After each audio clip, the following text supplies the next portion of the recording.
સુરત શહેરમાં છેલ્લા 2 દિવસથી વરસતા વરસાદે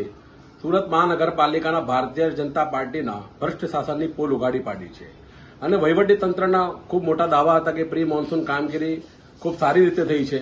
પરંતુ છેલ્લા ઘણા દિવસોથી ચૂંટાયેલા જનપ્રતિનિધિઓ પ્રી મોન્સૂન કામગીરી બાબતે રાડો તો પાડતા હતા, પરંતુ આજે સુરત શહેરના લાખોની સંખ્યામાં લોકોએ આ રાડો પાડી છે અને જે લોકોને અસરગ્રસ્ત થયા છે આ પૂરના ખાડીપુરના પાણી હોય કે રસ્તા પર ડ્રેનેજની સમસ્યાથી જે ઉભરાયેલા પાણી હોય એનાથી જે લોકો ત્રાસી ગયા છે એના માટે ભારતીય જનતા પાર્ટીનું કુશાસન જવાબદાર છે। સુરત મહાનગરપાલિકામાં જે દરેક ટેન્ડરની અંદર દરેક કમિશન નીતિ જે છે ભારતીય જનતા પાર્ટીના શાસકોની, એ શાસકોની નીતિ અને અધિકારીઓની બેદરકારીના પરિણામે આજે સુરતના લાખો લોકોને આ સતત વરસતા વરસાદના પાણીની અંદર ઘણું બધું મુશ્કેલીને વેઠવી પડી છે।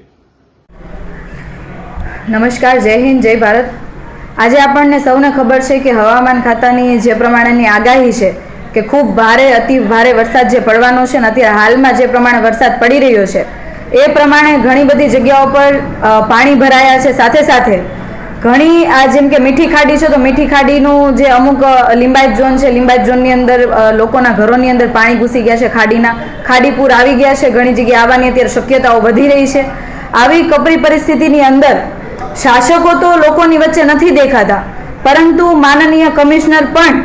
આ પ્રી મોન્સૂનની કામગીરી ચાલુ થઈ ત્યારથી લઈને અત્યારે જ્યારે અતિ ભારે વરસાદ પડી રહ્યો છે, લોકોની ખરાબમાં ખરાબ પરિસ્થિતિ થઈ રહી છે, છતાં પણ માનનીય કમિશનર અત્યારે વિસ્તારમાં જવાની કોઈ તસદી લેતા નથી। લોકો કઈ રીતના રહે છે, કેવું પાણી ભરાણું છે, શું આયોજન કરી શકાય, ખરેખર જો આયોજન કર્યું છે એ પ્રમાણેની કામગીરી થાય છે કે નહીં એવી કોઈ પણ તપાસ કરવાની કોઈ કામગીરી માનનીય કમિશનર દ્વારા હાથ ધરવામાં નથી આવી। જ્યારે અમે અહીંયાથી ફોન કરીએ છીએ તો ફોન પણ અમારા રિસીવ નથી થતા, તો સામાન્ય લોકોના ફોન તો શું રિસીવ થતા હશે? તો આના ઉપરથી ખબર પડે કે મેડમને સુરત શહેરના જનતાની, સુરત શહેરના લોકોના હિતની કોઈ જ પેડી નથી, માત્ર ને માત્ર પોતાની ફોર્માલિટી વાળા કામકાજ કરે અને લોકો જીવે કે મરે આ કમિશનર મેડમને કોઈ ફરક નથી પડતો। અમે માત્ર એટલું જ કહેવા માંગીએ છીએ કે શાસકોને તો લોકોની નથી પડી, પણ સુરત મહાનગરપાલિકાના જે કમિશનર કહેવાય કે જે જનતાના સેવક કહેવાય, જનતાના નોકર કહેવાય, એમને પોતાની એસી ચેમ્બરમાંથી બહાર નીકળીને સુરત શહેરના અલગ અલગ વિસ્તારોમાં વિઝિટ કરવી જોઈએ અને ખરેખર શું પરિસ્થિતિ છે એનું નિરાકરણ કઈ રીતના કરી શકાય,